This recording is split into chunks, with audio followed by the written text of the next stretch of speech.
Dans un logement, l'entretien des prises électriques est à la charge du locataire. Si une prise est abîmée ou arrachée, il faut la changer. Voici des conseils pour le faire vous-même.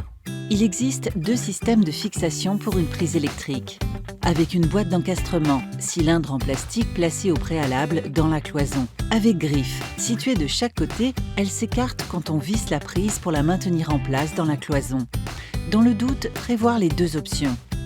Pour changer une prise, vous aurez besoin d'une nouvelle prise électrique avec griffe avec sa façade, d'une boîte d'encastrement, d'un tournevis plat isolé, reconnaissable par un symbole de double triangle imbriqué, d'un vérificateur de tension nécessaire pour remplacer une prise qui ne fonctionne plus, d'une pince coupante et d'une pince à dénuder nécessaire s'il faut couper les fils électriques. Comme l'électricité sera coupée, vous serez privé d'éclairage. Choisissez donc un moment dans la journée où vous aurez assez de lumière naturelle ou équipez-vous d'une lampe torche. Coupez le courant sur le compteur général du tableau électrique. C'est indispensable pour éviter de vous électrocuter.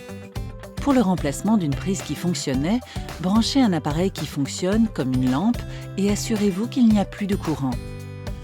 Dévissez la prise à l'aide d'un tournevis. Pour certains modèles, il est nécessaire de commencer par déclipser la façade. Pour le remplacement d'une prise qui ne fonctionnait plus, assurez-vous qu'il n'y a pas d'électricité dans la prise grâce à un vérificateur de tension dont les voyants s'allument en cas de courant. Prenez une photo du montage des fils pour être sûr de les remettre de la même façon. Retirez les fils un par un en les dévissant ou en les déclipsant selon les modèles.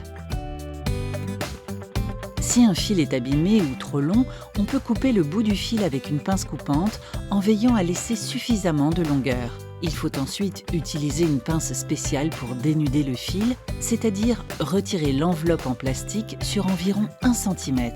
Si vous découvrez une boîte d'encastrement abîmée, vous pouvez en profiter pour la changer. Après avoir retiré l'ancienne boîte, détachez un des angles de la nouvelle boîte pour permettre de faire passer les fils et installez-la dans la cloison. Dans la prise que nous remplaçons ici, il n'y avait pas de boîte d'encastrement. La prise sera fixée grâce aux griffes.